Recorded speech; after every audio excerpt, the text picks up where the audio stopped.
Welcome to City Talk. I'm your host, Chris Moriconi. The purpose of the show is to inform and educate you on issues impacting our communities right here in Kenton County. To get started, I want to introduce our guest, Mayor Paul Myers, City of Crestview Hills. Welcome. Thank you for having me. Andy Videkovich, who currently is the planning manager for PDS, which is Planning Development Services. And I understand you got a promotion forthcoming. Yeah, I did. Director of Planning of the Planning Department. Okay, well, as of today, he's the planning manager, but congrats on the promotion. Thank you. Mayor Chris Reinerman, Mayor, City of Independence. Welcome back, Mayor. Thrilled to be here, Chris. Thank you. And yeah, congratulations to Andy. A well-deserved promotion. Whether the title's taken effect or not, we are sitting next to the preeminent planning authority in Kenton County. Yes, yes. I agree with you. I appreciate that. Which is why we have Mr. Videkovich for this episode on zoning and all things zoning. And so we're going to discuss Z21. Now, we use a lot of acronyms in this business. We were talking about PDS is Planning Development Services. So I wanted to kick it off and let Andy start with what is, for our viewers, explain what is Z21. Sure, Chris. So Z21 is Planning Development Services and Kenton County Planning Commission's effort to update and modernize all of the zoning ordinances within Kenton County. To give some perspective behind that, the last time zoning ordinances were updated in Kenton County was back in the late 70s and early 80s. So you're talking about documents that are guiding development within our cities that are 30 or 40 years old. And so it was recognized that it was time to update those ordinances and bring the city's ordinances into the 21st century. And it's interesting because Independence adopted that several years ago, and Crestview Hills is going through the adoption process currently. Yes, right. First part of July, we're going to have our hearing. Okay. Because this originally started, I remember back in 2017, I was on the committee roughly 8 years ago, and it took years when COVID hit to get through this because it was a lot. When you talk about a zoning code, I mean, we're talking about creeks and water, house setbacks and blue streams and everything that comes to do with zoning and all that. So it was a monumental task. So overall, what benefits do you think the residents are seeing from this? Sure. Well, there's multiple benefits. I won't go through all of them because that could take up a lot of time. But I think for the most part, what residents are going to see or perhaps experience is when they actually have to come and interact with the zoning ordinance because they want to improve their house or maybe open a home office. The idea is that the process will be streamlined for them, that they'll be able to get through the process easily and efficiently. And also I think a big goal of zoning in general is just it gives reassurances to the cities and to the residents that their investment in their property and their homes, which is typically their largest investment, is going to be protected because there's minimum standards in place that they have to follow, but also everybody around them has to follow, that nobody's going to be doing anything that negatively impacts their investment in their property. Yeah, that's a great point, Andy, and I think a lot of people don't think about that. And everybody at this table has had conversations with a resident who is concerned, what's my property? Why can't I do what I want to do with my property? And what I will tell people is, it is, and we are very concerned about your property rights, but part of your property rights are what your neighbors are doing on either side of you. Like you say, protecting the value of that largest investment of most people's lives. Mm-hmm. So yeah, that is, where people don't recognize the huge value of zoning, and that is the protection aspect of it. Right, yeah. Right.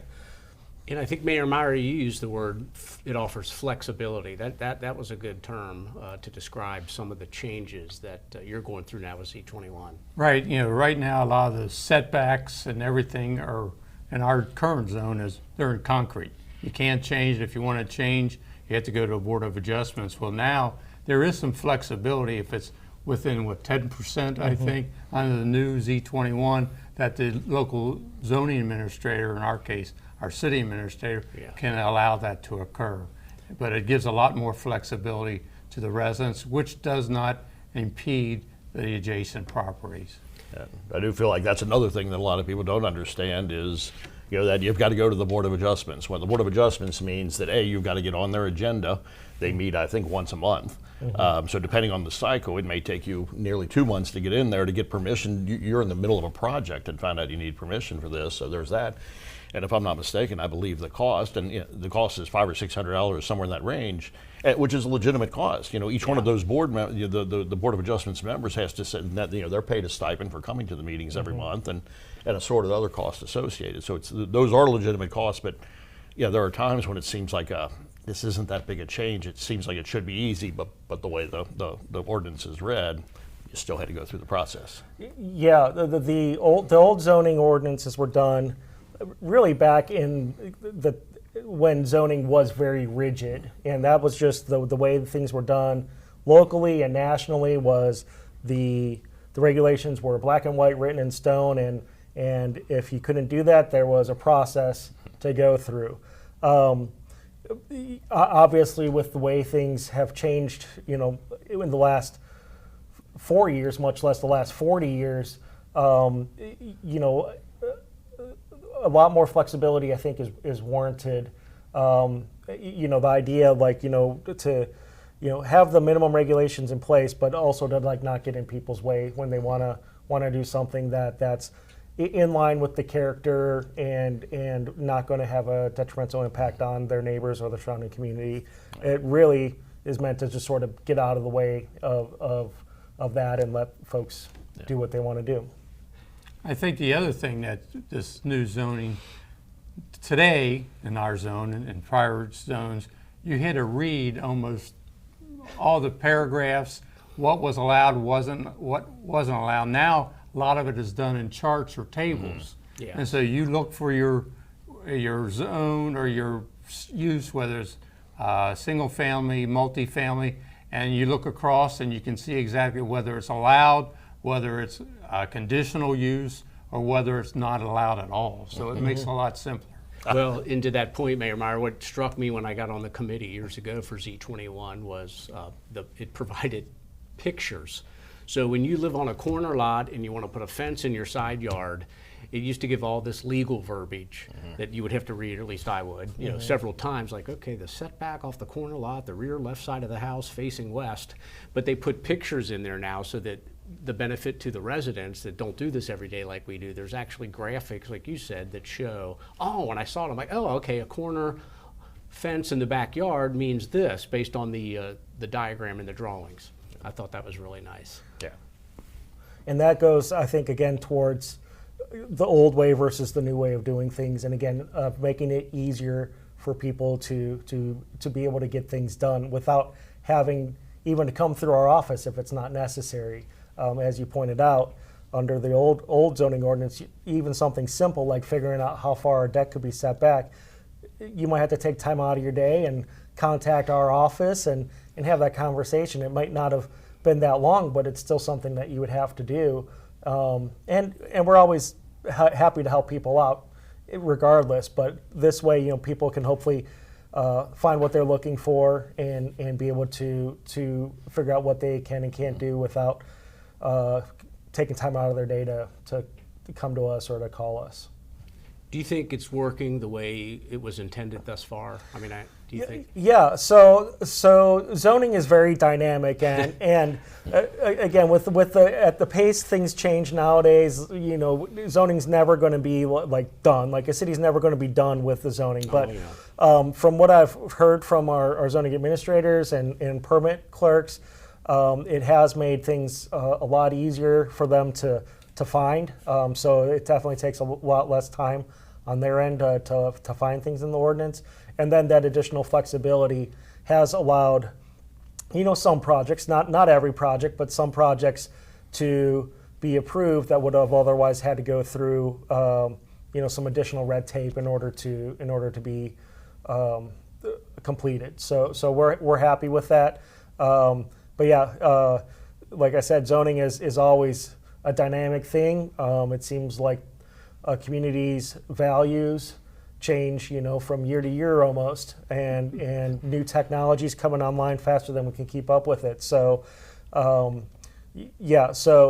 I think it is working, and yes, the flexibility has helped, but again, there's just the things that we never know what's coming down the pipeline, and that's why we're here to help the cities and help the residents figure out what needs to be done and what can we do next. Well, and I think to your point that zoning is it's very fluid. I mean, sometimes we're impacted by the state legislature. They just passed something about manufactured housing, and that's going to have to be included in every city in Kentucky that doesn't address it. You were talking before we started about some changes. Right. Well, yeah, you're exactly right. So, the manufactured housing, the House Bill 160. Yeah. That was something we paid a lot of, as mayors, Kentucky League of City, zoning officials paid a lot of attention to as going through, and there were concerns.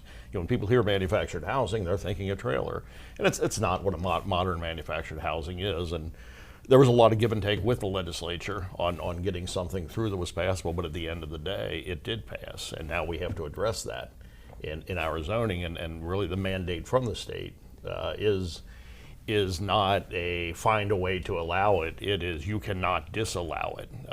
If it meets these requirements, you can't have anything in your zones that disallow it. So we obviously have to address that in our zones. Yeah. And I think that's going to be more of an issue like in the Independence and rural areas compared to urban cities or even my city.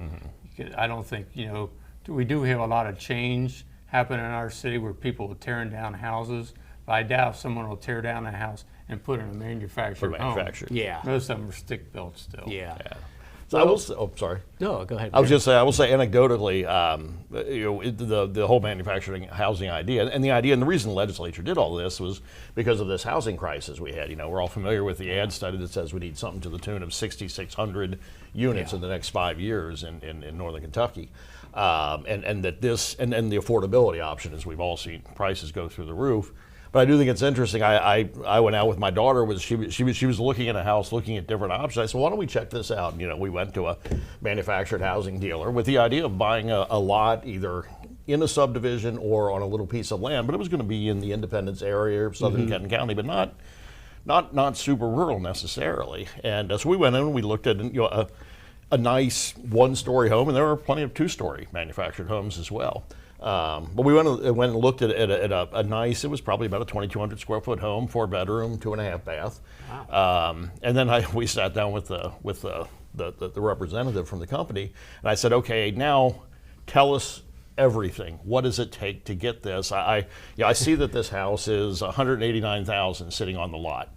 What is it to get it onto a site? It's like, well, it's going to depend on your land value. Okay, let's assume a land value of about $50,000, which I think would have been a reasonable assumption for where we were looking. I mean, it'd be hard to find a subdivision lot in Independence for much less than that. Yeah. Okay, now we've got utility hookups, we've got driveway, we've got foundation. Do you want a basement? Yes, want a basement. So now we've got to dig a basement. Well, you know what? Run it both ways, and this and that, the other thing.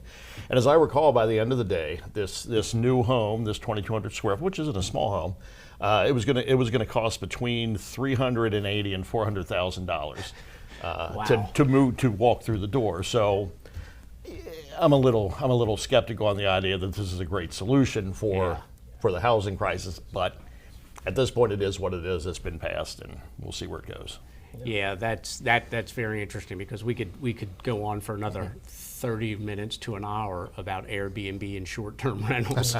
You talk about fluid and things coming from the legislator, but also organically we're having to change zoning to meet the market, so to speak, on Airbnbs that are popping up in short-term rentals. Yeah. But that's a whole nother. We could do a whole show on that. We could easily do a show on that one. But I really do appreciate it, Andy, you coming out today, and we could just touch just the surface on Z21 because we say it, all of us cities say it. I think it's on some of our websites, and this just brought a little clarity to it on a level that I think, again, people that'll do this every day appreciate and understand. So I really appreciate you, mayors and everybody coming out. Oh, you're welcome. Well, we're going to take a short break, and we're going to come back with some more city talk in just a few moments. I love my Head Start preschool. I can't wait to go to school every morning. Each day, I learn something new. I can write my first and last name. I love my Head Start teachers. Head Start has helped my whole family learn. I want to keep learning so I can be a zookeeper, a scientist, a doctor, an inventor. I'm Head Start proud. We're back with more City Talk. I'm your host, Chris Moriconi. We're going to switch gears a little bit here with Mayor Myron Reinersman. We were talking zoning prior, but we're going to talk to a little bit about something that's obviously related to zoning, and that's development, new developments. Obviously in Independence, we have a lot going on. Mayor Meyer's going to talk a little bit about what's going on in Crestview Hills. But before we start talking about some developments, I thought we'd talk about why is development important for cities. I know some people wish there was never anything else built where they live, but it's really important as to why we need development. What I was going to say is, I know in Independence, the growth is a big issue, and it's a big concern for people that didn't want to see that small town go away. And Paul, in an entering suburb, I'm guessing you hear some similarities, maybe not exactly the same as we're dealing with, but I think we both can agree at the end of the day, new development is important because new development sustains the city. I mean, it keeps it. I know a lot of residents think, well, I pay all these property taxes, the city's making a lot of money. The reality of it is, most single-family develops the average single-family home does not generate sufficient revenue and property taxes to pay for the services that are required, and there are a lot of services, police, fire, the roads, and so on and so forth. So yeah, it is important. That was a big focus of mine when I came in, and I stood on a lot of front porches, and I was very upfront about it.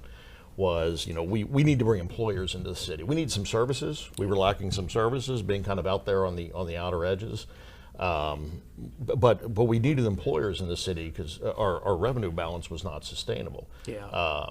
So I've said many times, and I'll stand by it. I don't care if we ever build another house in Independence. I truly don't. I'm not going to fight it. Yeah. But depending on what it is, I may, and I have. Yes. But the commercial development, particularly the employers, and those some of the services that we were lacking, those are important to bring in, but the revenue they generate is substantial, and it's the reason we can have the recreation programs that we have, not only to keep up on our streets, get our police department to where it needs to be, but we've got some great programs in the park. We're planning a splash pad right now. I mean, that none of that is possible if we were in that old model where we relied on property taxes. And I would guess, Paul, you're looking at some similar. Oh yeah, many years ago, I remember someone was telling people, we're fortunate our growth is outpacing inflation. Well, guess what? When that growth stops, now inflation surpasses what your revenue you're getting, and we're fortunate we have a lot of businesses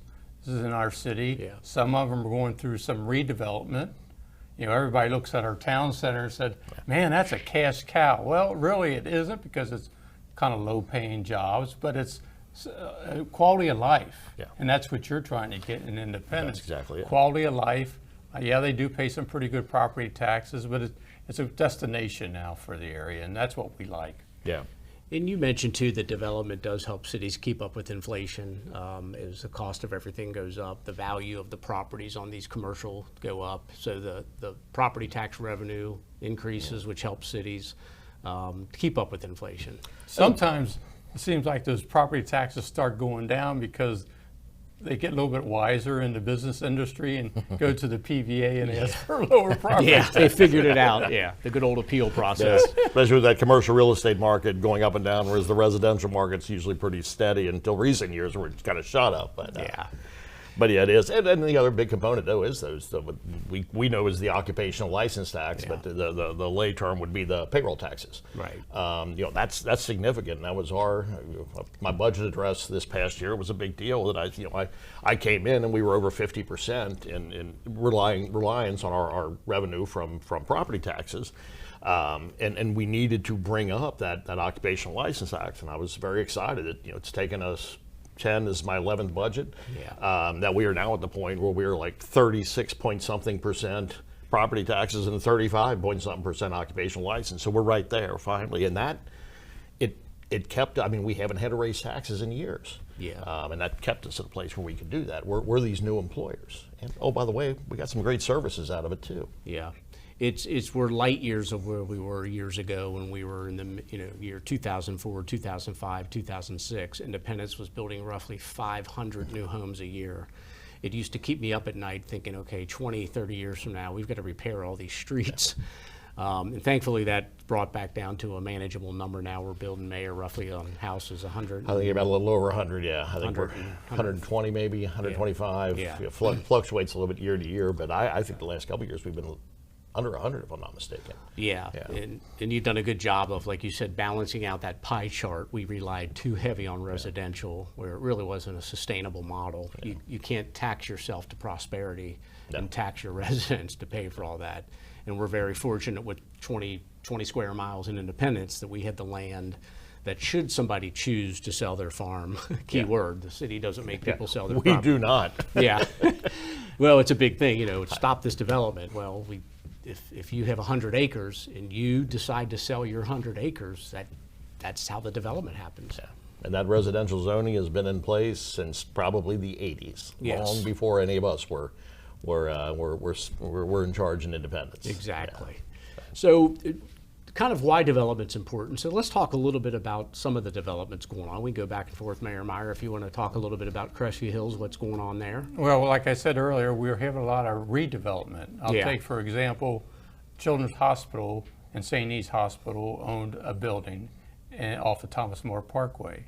Well, Children's Hospital purchased that complete building, and over a period of 4 years have been remodeling it, and they plan on opening a pediatric urgent care there in the next month or two, along with 25 specialties are going to be located there. So people won't have to go to Auburn, to Pill Hill to have their services. Some of that could be happening right here locally. So Yeah, I was that's going to say, important. talk about a service we need. Yes. We were talking before the show that my daughters are at Children's anytime. One of my grandkids has an issue, they want to go to Children's. But yeah, to be able to do that in Northern Kentucky, it's huge. Yeah. That's genius. So there'll be a pediatric urgent care, Right. which I think indirectly will free up emergency rooms too, possibly. Probably so. Which might Both be the goal. locally and in Cincinnati. Yeah, I think that's a genius business model that is needed. I know when our kids are sick, something's going on, you're running them to the emergency room when everything's closed. Is there a projected opening date or? I think sometime in July. Oh, okay. So we're almost there. Yeah. That's exciting. Yeah. So we have a couple. We're talking about need for housing. We do have a potential for about a 300-unit apartment complex.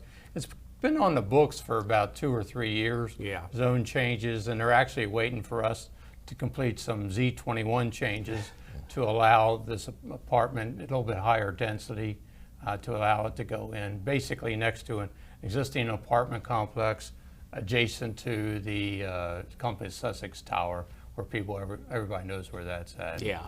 We've also had a couple, we had a call center that moved out during the